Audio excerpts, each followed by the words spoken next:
Guys, welcome to my channel again. তো দেখো, চলে আসছি নতুন আরেকটা ভিডিও নিয়ে। তো আজকের এই ভিডিওটাতে আমরা আলোচনা করব অঙ্গনওয়াড়ি কর্মী, অঙ্গনওয়াড়ির সহায়িকা যারা রয়েছেন বা আশাকর্মী যারা রয়েছেন, তো সকলের জন্যই একটা লেটেস্ট আপডেট উঠে আসছে। সেই আপডেটটাই কিন্তু আমরা এই ভিডিওতে আলোচনা করব। সেটি হচ্ছে যে পূজা বোনাস। তো দুর্গাপূজার সময় অঙ্গনওয়াড়ি আশাকর্মী, অঙ্গনওয়াড়ি যে হেল্পাররা রয়েছেন সকলকেই কিন্তু পূজা বোনাস দেওয়া হবে। এই ক্ষেত্রে একটা কনফিউশন কিন্তু তৈরি হচ্ছে যে অঙ্গনওয়াড়ি কর্মীদের যে বোনাস দেওয়া হবে সেটা কত টাকা দেওয়া হবে এবং কোন নিয়মে দেওয়া হবে, ঠিক আছে, এবং কত তারিখ থেকে দেওয়া হবে। তো বিভিন্ন জায়গাতে যেটা আমরা দেখতে পাচ্ছি যে 28 সেপ্টেম্বর থেকে 1 অক্টোবরের মধ্যে কিন্তু এই টাকাটাকে দেওয়া হবে। তো এই ক্ষেত্রে কারা কারা এই বোনাসটা পাবেন, কি কি শর্ত রয়েছে এবং কবে ব্যাংকে টাকাটা ঢুকবে, এ নিয়ে বিস্তারিতভাবে আলোচনা করব। যে লেটেস্ট আপডেট অনুযায়ী যে নিয়মে টাকাটা দেওয়া হবে সমস্ত তথ্যই কিন্তু আলোচনা করব, এবং এর আগে কত টাকা করে দেওয়া হতো সেটাও কিন্তু আমরা এই ভিডিওতে তুলে ধরার চেষ্টা করব। তাই অঙ্গনওয়াড়ি কর্মী, অঙ্গনওয়াড়ি সহায়িকা এবং আশাকর্মী হয়ে থাকলে ভিডিওটি শেষ পর্যন্ত দেখবে এবং দেখার পর নিজস্ব মতামত অবশ্যই জানাবে। আর যদি ভিডিওটা ভালো লাগে লাইক করবে, চ্যানেল নতুন থাকলে চ্যানেলটিকে সাবস্ক্রাইব করে রাখবে এরকম ভিডিওসগুলো সবার প্রথম পাওয়ার জন্য।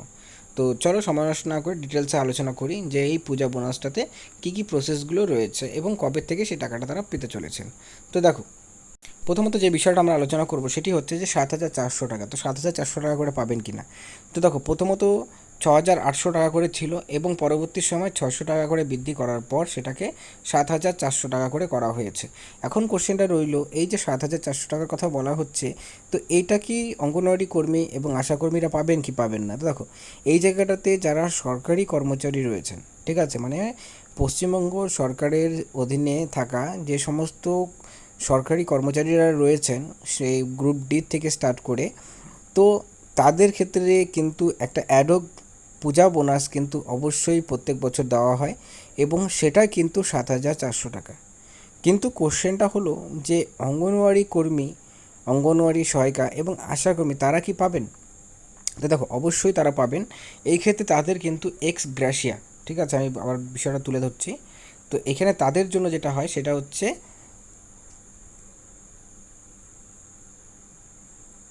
সেটা তোমাদের হচ্ছে এক্স গ্রাসিয়া, ঠিক আছে।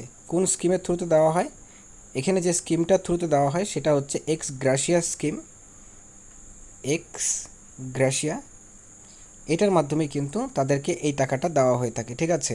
এবং এই টাকাটা তারা পেতে চলেছেন কত টাকা, 7,400 টাকা, ঠিক আছে।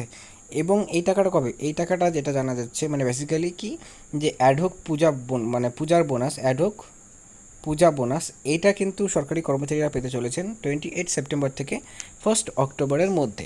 এবং কি মাধ্যমে তারা পেতে চলেছেন, তারা পেতে চলেছেন ডিবিটির মাধ্যমে, ঠিক আছে। ডিবিটির মাধ্যমে তারা এই সম্পূর্ণ টাকাটি তারা পেতে চলেছেন।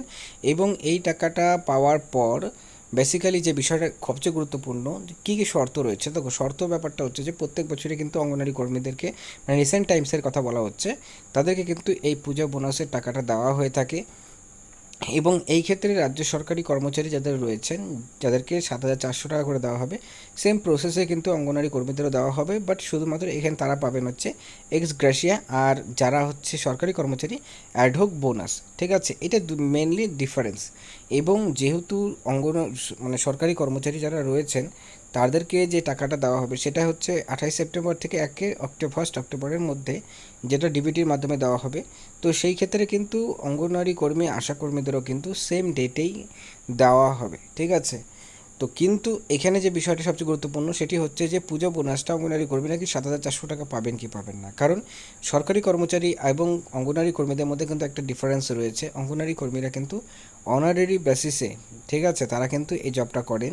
তো সেই ক্ষেত্রে তাদেরও সেম বোনাস দেওয়া হবে কি না, বা তারা কি 7,400 টাকা পাবেন কি পাবেন না, এই নিয়ে কিন্তু একটা প্রশ্ন অবশ্যই তৈরি হয়েছে। তো সেই ক্ষেত্রে একটা চান্সেস অবশ্যই রয়েছে 7,400 টাকা কিন্তু তারাও পেতে পারেন। এবং কোন নিয়মে সেটাও তুলে ধরার চেষ্টা করলাম, এবং কবে থেকে পাবে সেটাও তুলে ধরলাম, এবং ব্যাঙ্ক অ্যাকাউন্টে কী কী মাধ্যমে ঢুকবে, সরাসরি ডিবিটির মাধ্যমে ঢুকবে সেটাও কিন্তু আমরা ভিডিওতে তুলে ধরার চেষ্টা করলাম।